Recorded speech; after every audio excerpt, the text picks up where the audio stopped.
Hello बच्चों, कैसे हैं? चलिए आज मैं आपको अपनी परमाणु की संरचना की अगली वीडियो की तरफ लेके चलती हूँ। पिछली वीडियो में आपने ये जाना कि रदरफोर्ड ने किस प्रकार परमाणु की संरचना में यह बताया कि नाभिक परमाणु के केंद्र में मौजूद होता है और जिसके चारों तरफ इलेक्ट्रॉन्स चक्कर काटते रहते हैं। चलिए इसके आगे जानते हैं। बच्चों, रदरफोर्ड ने जो अपना एक्सपेरिमेंट किया, मॉडल दिया, उसमें कुछ कमियां थी। क्या कमियां थी? चलिए इसके बारे में जाने। अपने अवलोकनों व निष्कर्षों के आधार पर रदरफोर्ड ने परमाणु का जो नाभिकीय मॉडल दिया, विभिन्न वैज्ञानिकों ने इस परमाणु मॉडल की आलोचना की और दर्शाया कि इस प्रकार का मॉडल स्थायी नहीं हो सकता है, क्योंकि नाभिक के चारों ओर चक्कर लगाने वाले इलेक्ट्रॉन की ऊर्जा फिजिक्स के नियम के अनुसार लगातार कम होती जाएगी और अंत में इलेक्ट्रॉन नाभिक में गिर जाएगा। बच्चों, क्या आप ये सोच सकते हैं कि यह किस प्रकार संभव हुआ? देखते हैं कि ऐसा क्या है कि नाभिक के चारों तरफ इलेक्ट्रॉन चक्कर काटते काटते क्यों गिर जाएगा। तो चलिए बच्चों, मैं आपको ले के चलती हूँ कि बोहर्स मॉडल ने रदरफोर्ड मॉडल को कैसे ओवरकम किया। जैसा कि हम सब जानते हैं कि बोहर से पहले sir John Dalton, J Thomson और अर्नेस्ट रदरफोर्ड जैसे वैज्ञानिकों ने परमाणु की संरचना या एटॉमिक स्ट्रक्चर के बारे में हमको बताया। बोहर ने रदरफोर्ड के एटॉमिक मॉडल में आई समस्याओं का समाधान किया। Niels Bohr had helped to overcome the problem in the Rutherford's model of atom. Rutherford model में यह बताया गया था कि नेगेटिवली चार्ज पार्टिकल जो कि इलेक्ट्रॉन्स के नाम से जाने जाते हैं, वो पॉजिटिवली चार्ज न्यूक्लियस के चारों तरफ घूमते रहते हैं। परंतु फिजिक्स के नियमों के अनुसार जो कोई चार्ज बॉडी किसी दूसरे चार्ज बॉडी के चारों तरफ घूमती है तो उसकी घूमने की गति में बढ़ोतरी हो जाती है और वो एनर्जी लॉस करती है। इसके अनुसार इलेक्ट्रॉन धीरे धीरे स्पाइरल पाथ में आकर न्यूक्लियस में गिर जाने चाहिए और परमाणु नष्ट हो जाना चाहिए, परंतु ऐसा नहीं होता है। यदि ऐसा होता बच्चों तो सृष्टि बचती ही नहीं। इसके उपरांत नील्स बोर ने अपने प्रयोगों के द्वारा बताया कि इलेक्ट्रॉन न्यूक्लियस के चारों तरफ घूमते तो हैं, परंतु उनकी एनर्जी फिक्स्ड रहती है। उन्होंने बताया कि हर ऑर्बिट की एनर्जी अमाउंट फिक्स होती है व न्यूक्लियस से दूरी भी उनकी फिक्स रहती है। ये ऑर्बिट्स एनर्जी लेवल्स कहलाते हैं।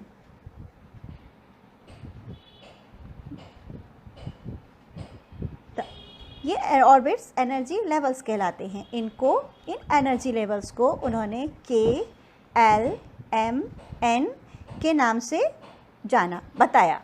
जी, ये के, एल, एम, एन जो नाम दिए उन्होंने न्यूक्लियस से स्टार्टिंग की तरफ से नाम दिए। न्यूक्लियस को उन्होंने सेंटर माना। इन एनर्जी लेवल्स में इलेक्ट्रॉन्स 2n² नियम के अनुसार फिक्स रहते हैं। तो बच्चों, आप जैसा चित्र में देख रहे हैं, पॉजिटिवली चार्ज न्यूक्लियस रदरफोर्ड ने भी बताया, नील्स बोर ने भी बताया। इलेक्ट्रॉन्स उनके चारों तरफ रिवॉल्व करते हैं, कि रदरफोर्ड ने भी बताया, नील्स बोर ने भी बताया। अंतर केवल इतना रहा कि नील्स बोर ने बताया कि जो इलेक्ट्रॉन्स हैं वो एक फिक्स्ड एनर्जी लेवल के अंदर रिवॉल्व करते हैं। तो बच्चों, बोहर का एटॉमिक मॉडल हमको क्या सजेस्ट करता है कि पॉजिटिवली चार्ज न्यूक्लियस के चारों तरफ इलेक्ट्रॉन्स जो नेगेटिवली चार्ज होते हैं वो घूमते रहते हैं। इस पाथ को एनर्जी लेवल कहते हैं। ये एनर्जी लेवल में एनर्जी फिक्स रहती है। इनका नाम उन्होंने सेंटर से शुरू करके KLMN दिया। 22 में नोबेल पुरस्कार मिला। तो बच्चों, जैसा आपने इस वीडियो में देखा, नील्स बोहर का क्या मॉडल रहा कि एटम के रदरफोर्ड मॉडल की कमियों को नील बोर ने अपने प्रयोगों द्वारा दूर किया। बोर ने यह प्रस्तावित किया कि परमाणु का समस्त द्रव्यमान तथा धनावेश उसके नाभिक में होता है।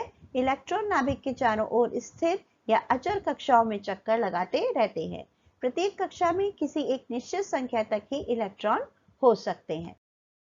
तो बच्चों, अब मैं आपको बताऊंगी कि बोहर मॉडल के पोस्टुलेट्स क्या रहे, मतलब बोहर मॉडल के नियम क्या रहे।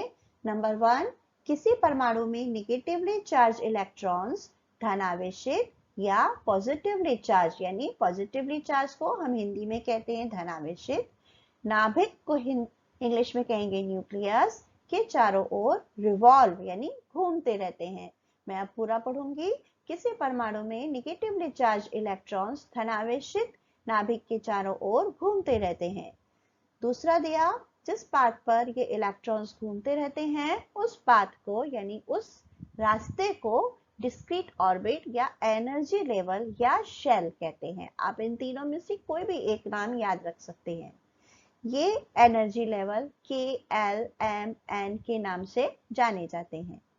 अगला पॉइंट उन्होंने दिया, इन एनर्जी लेवल्स में इलेक्ट्रॉन्स 2n² के अनुसार उपस्थित रहते हैं। यहाँ n नंबर ऑफ शेल्स है।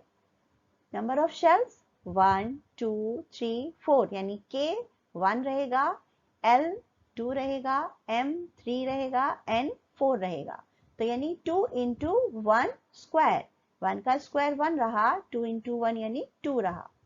यदि इलेक्ट्रॉन लोअर एनर्जी लेवल से हायर एनर्जी लेवल में जाता है तो एनर्जी को अब्सॉर्ब करता है, यानी अपने अंदर सोख लेता है, ताकत बढ़ाता है और नीचे से ऊपर के एनर्जी लेवल की तरफ जाता है।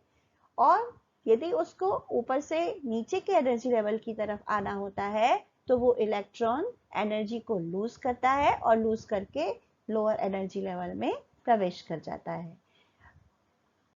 देखिए बच्चों, कि मैंने आपको सोडियम का एटॉमिक मॉडल स्ट्रक्चर बताया है, जिसमें कि के शेल में 2 इलेक्ट्रॉन्स हैं, एल शेल में 8 इलेक्ट्रॉन्स हैं, एम शेल में 1 इलेक्ट्रॉन है। तो ये किस प्रकार एटॉमिक स्ट्रक्चर दिखाएगा, किस प्रकार रहेगा एटम के अंदर। देखिए, सेंटर में नाभिक, जिसको हम इंग्लिश में न्यूक्लियस कहेंगे। उसके आगे की शेल, के शेल, जिसमें 2 इलेक्ट्रॉन्स मैंने अभी आपको बताए। उसके आगे की शेल एल शेल, जिसमें 8 इलेक्ट्रॉन्स आपको दिखाई दे रहे हैं, ये काले गोले इलेक्ट्रॉन्स हैं। उसके आगे एम शेल, जिसमें कि 1 इलेक्ट्रॉन आपको दिखाई दे रहा है। तो इस प्रकार के, एल, एम, इन तीनों एनर्जी लेवल या शेल्स के अंदर फिक्स इलेक्ट्रॉन्स रहते हैं, यानी के में 2, एल में 8 और आखिरी शेल में जो भी बचा हुआ इलेक्ट्रॉन है वो आकर लोकेटेड रहता है। और इन एनर्जी लेवल्स में ये इलेक्ट्रॉन्स चक्कर काटते रहते हैं। तो बच्चों, अब मैं उम्मीद करूंगी आपको एटॉमिक स्ट्रक्चर पूरी तरह समझ में आ गया। सभी वैज्ञानिकों के एटॉमिक मॉडल्स समझ में आ गए। अब आप इन्हें याद रखिए और कोई भी प्रॉब्लम है तो पूछिए। Thank you.